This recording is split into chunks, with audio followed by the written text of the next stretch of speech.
कांग्रेस और बीजेपी के बाद 2019 के लोकसभा चुनाव में किस पार्टी ने उतारे थे सबसे ज्यादा उम्मीदवार, जानिए तीसरा नंबर किसका।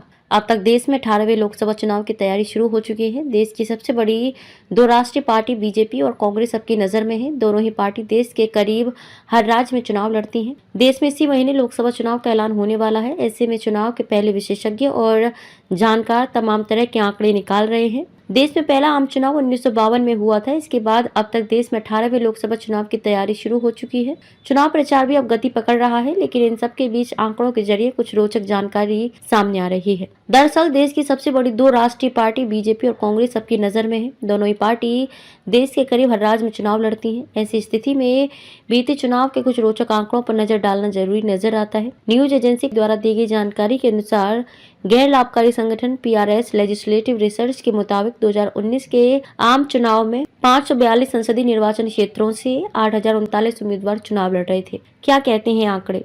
भारतीय जनता पार्टी और कांग्रेस ने क्रमशः 435 और 420 सीट पर चुनाव लड़ा। दोनों राष्ट्रीय पार्टियां 373 सीट पर एक दूसरे के साथ मुकाबले में थी, लेकिन अब सवाल उठता है कि इन दोनों के बाद तीसरी पार्टी कौन है जिसने देश में सबसे ज्यादा सीटों पर उम्मीदवारों के नाम का ऐलान किया था। तो इसका जवाब BSP है। बसपा ने 2019 के चुनाव में तीसरे सबसे ज्यादा उम्मीदवार उतारे थे। आंकड़े बताते हैं कि साल दर साल चुनाव लड़ने वाले कुल उम्मीदवारों की संख्या में भी वृद्धि देखी गई है। आधिकारिक आंकड़ों के अनुसार जहां 1952 में 489 सीट के लिए 1,874 उम्मीदवार थे और प्रति निर्वाचन क्षेत्र औसतन 3.83 उम्मीदवार थे, वहीं 1971 में ये संख्या बढ़कर 2,784 हो गई और प्रति निर्वाचन क्षेत्र औसतन 5.37 उम्मीदवार थे।